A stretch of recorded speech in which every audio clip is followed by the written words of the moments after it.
Fast food ஸ்டைலில் நம்ம egg noodles எப்படி செய்கிறதுன்னு பார்க்கலாம்.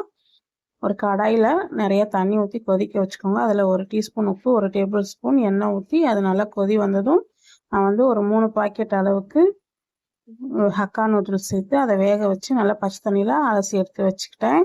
அதுக்கப்புறம் கடாயில் 2 டேபிள் ஸ்பூன் எண்ணெய், ஒரு 10 பல் பூண்டு நல்லா பொடியாக கட் பண்ணி அது நல்லா பொரிஞ்சதும் ஒரு அரை வெங்காயம், கேரட், பீன்ஸ் கொஞ்சமாக கட் பண்ணி சேர்த்துக்கோங்க. சேர்த்துட்டு இது பாதி அளவு வதங்கினதும் நம்ம ஒரு 4 முட்டை உடச்சி சேர்த்துக்கலாம். அப்போ முட்டைக்கு தேவையான அளவு உப்பு சேர்த்துட்டு நல்லா இந்த மாதிரி பொரிச்சு எடுத்துக்கோங்க.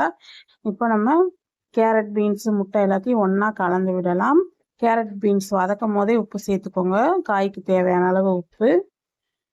இப்போது நம்ம கோஸ் வந்து கொஞ்சம் கட் பண்ணி வச்சுருக்கோம், அதையும் சேர்த்துட்டு 2 பச்சை மிளகா கட் பண்ணி சேர்த்துட்டு நல்லா வதக்கி விடுங்க. இப்போ நூடுல்ஸ் செய்யும் போது நல்லா அடுப்பை ஃபுல் ஃப்ளேமில் வச்சு தான் செய்யணும். இதில் 1 டீஸ்பூன் சோயா சாஸ் சேர்த்துட்டு நம்ம வேக வச்சு எடுத்து இந்த நூடுல்ஸையும் சேர்த்துட்டு ஹாப்பிமா ஃப்ரைட் ரைஸ் மிக்ஸ் கடையில் எல்லா கடைகளையும் கிடைக்கும், அது வந்து ஒரு அரை பாக்கெட் சேர்த்துருக்கேன். சேர்த்துட்டு நல்லா கலந்து விடுங்க.